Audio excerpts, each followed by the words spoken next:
Hello.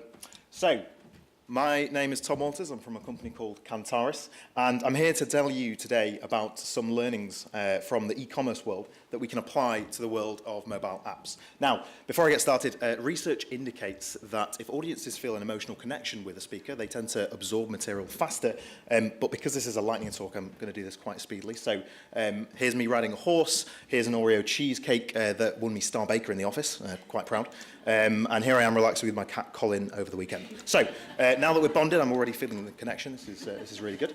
I'm going to move in and very quickly tell you about the business that I've come from today, called Cantarus. We don't just work in membership and NFP, we work across a whole suite of sectors. We've built mobile apps for the likes of Flannels, USC, Sports Direct, and a whole host of others. We also work in NFP, so with the likes of the Stroke Association and Action for Children. So we've built quite a lot of apps, we've got quite a lot of experience in this space. And we've also built a mobile app platform, which is essentially like Lego, but for building really high quality, engaging apps. So, you may have heard phrases like, we need an app, come down from maybe board level, maybe senior, I don't want to make any comments on that front. But these are the types of things that maybe motivate app projects. You may have also heard, we could be like Uber for our members. This is great.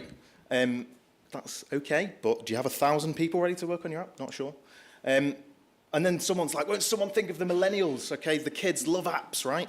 And Goo, apparently, that's in for very young children as well. Learned that the other day.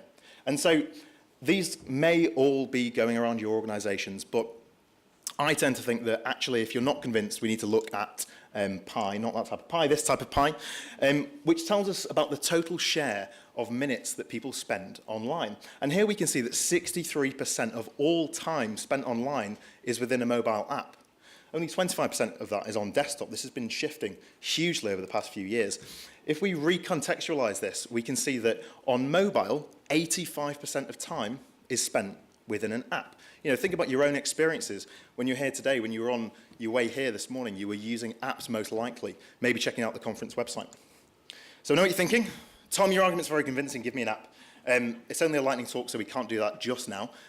So instead, I'm going to give you 4 tips for delivering a successful mobile app. Number 1, don't build a bespoke app.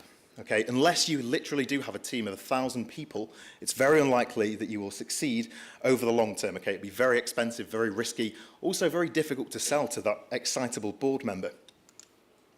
Number 2, ensure that it integrates with your existing systems. This is absolutely key, okay? You don't want another content silo that your marketing team then gets very stressed about having to update in 5 different places. If it doesn't integrate with your CRM, if it doesn't integrate with your CMS, then it's not worth having.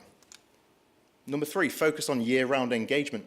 Maybe you've had event apps in the past. Maybe you've had ultra-focused single-purpose apps.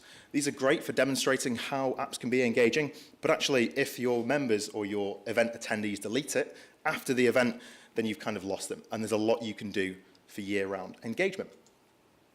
And number 4 is make a roadmap, okay? Go live is day 1. Okay, your users are expecting you to continually update this. The likes of Facebook and LinkedIn and Twitter and so forth like that have already set this standard. If you're not innovating, then it's not really that member value. And the last thing you want is a stagnating app that really does damage to your overall brand. So, please do come and find me at stand 32 if you want to talk about things like apps, specifically MemConnect, and also the recipe for the Oreo cheesecake that you saw at the start. I will be happy to give that to you. I know it looks delicious, and it was. Thank you very much, and I hope you enjoy the rest of your day.